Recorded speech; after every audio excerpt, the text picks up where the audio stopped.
Right. So, first of all, it is fair to say that, of course, the 1950s and 60s were different. We'd just come out of the war. So, but you have to consider all the different factors. So one was that factor, and the other factor that was the one I mentioned. So when Republicans and conservatives say, well, high taxes by definition will lead to slower growth, well, we know because of our experience in the 1950s and 60s that isn't true. Now, you can say there are other factors, but you can't say that the highest marginal tax rate being 70 or even 90% slows down growth, because it didn't. And it wasn't in Japan and Switzerland, it was right here. You seem to be identifying a higher tax rate in the 1950s with higher level of growth. So if that's the case, why not just tax everybody at 100% and we can have massive growth from here to eternity? Because let me just ask, since we're talking about taxes, do you think we'll see tax reform in the next few months here?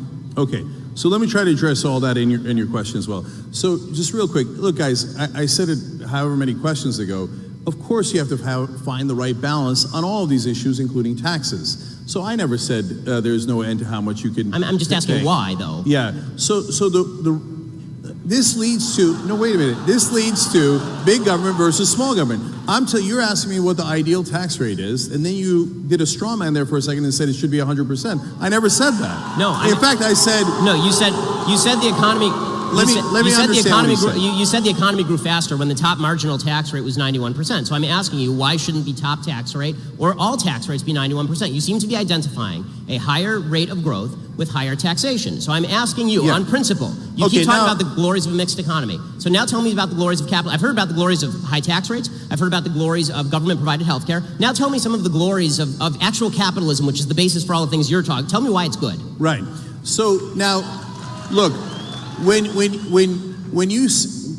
use the example of the 91% and 70% to give you a sense of that I was surprised and you'd be surprised to find out that our economy was booming in those times. That's not to say that that is the right tax rate for us today.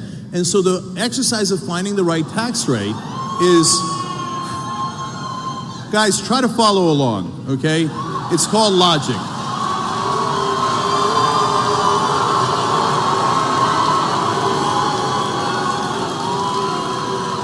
So it would be preposterous to set the tax rate at 0. It would be preposterous to set it at 100%. So what we have to do as a society is figure out where we can maximize the most amount of good for the country. Should it be closer to 0 or closer for the to government, 100? but not too much away from us. So, for example, the reason why when taxes are higher, it winds up being better for the economy is because it recirculates the money. So if you give it to the rich, this is hilarious. If you're uneducated, please at least don't make it obvious. This is the most interesting conversation on taxes I've heard. If you don't know the concept of recirculation of money, then go look it up. And so the way that it works is that when the middle class has more money, disposable income, they spend it. Why? Because they're not living in the lap of luxury. They're not saving it for their yacht. So they need to buy food for their family. They need education for their family. So they spend it and it goes back into the economy. If you just give it in supply side economics to the rich and hope that it trickles down on us eventually decades later, what they wind up doing with it is something that is logical. They save it. But that means it does not recirculate in the economy. And that is why when you have lower taxes, ironically, the economy does worse. But of course it's a balancing act. Okay, so now you're making a strong case for Keynesian economics, which is totally fine, obviously. The problem with Keynesian economics is that it doesn't even work in theory because, again, once you go to the logical extreme, which is remove all of the money from the rich people who are saving all their money and give it to all the poor people to buy hamburgers, that doesn't help the economy or spur the economy. What spurs the economy is a higher level... Right. What spurs the economy is the creation of new products and services, and that is only going to be done by people who have expendable capital to actually invest in the new products and services that we all enjoy. This is what creates economic growth. It's also worth noting that this myth that spending is inherently better for an economy than saving, that's only true if you're talking about somebody who's actually taking the cash and just shoving it into their mattress. Banks are in the business of lending.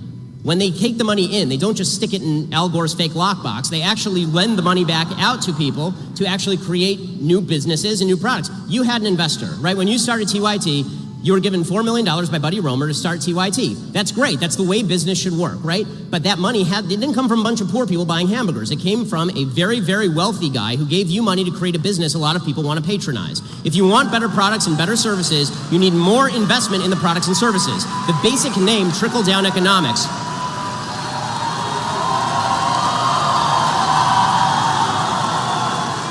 The basic name trickle-down economics is not something that any conservative even proposed. It's a leftist revision of what economics actually is, because you're not giving me the money.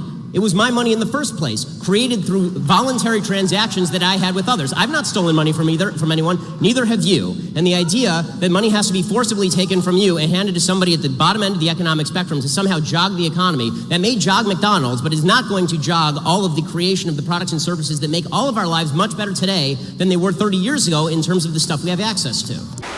So, and finally, as far as the idea that Republicans pass tax cuts because they're beholden to their donors, okay, and Democrats pass tax increases because the unions give them hundreds of millions of dollars every year, and I don't see Democrats complain about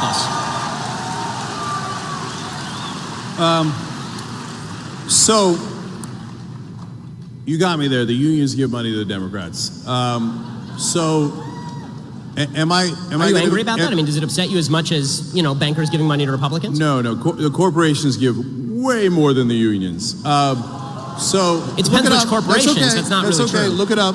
You can Google it. It's really easy.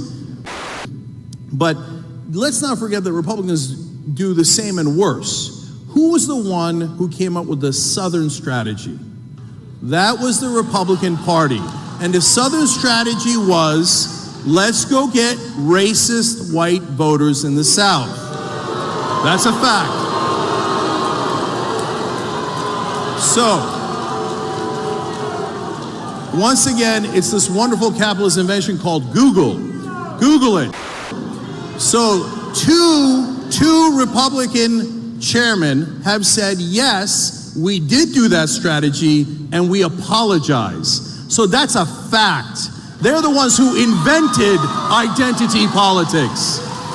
So when you like identity politics when it serves your interests, but all of a sudden when we say, hey, can black people have the same rights as white people? Oh, identity politics. Can gay people have the same rights as straight people? Identity politics. It's called equality. Look into it. It's called America, okay? All right, well, I think we now know. USA, USA, USA. All right. Equality for all of us. Okay. All right. I want to respond to this is a Ben, point. just very quickly, and then we'll have to wrap it up. This is very quick, okay?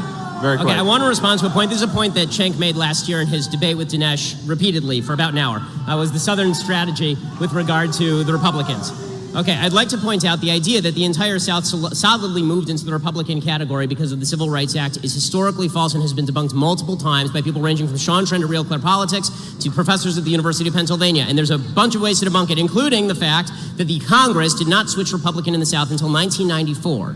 Okay, did it take 30 years for the racists to realize what was going on? 21 senators from the South were Democrats. How many of them became Republicans after the Civil Rights Act? The answer, 1. The other 20 stayed Democrats. In 1952, Eisenhower did not win a ton of the South. Eisenhower did win, however, 7 states in the South in 1956, after he sent federal troops down south. The reason that the Republican Party started to win in the South, it began in the 1950s, not after the 1964 Civil Rights Act, and it was largely due to the movement of industry down south. It was new fringe members of the Republican Party, younger members of the Republican Party, who switched over to the Republican Party in the South, not old Democrats, who remained old Democrats and are still old Democrats today. All right. So I'm going to jump in here. Okay, I got it real quick.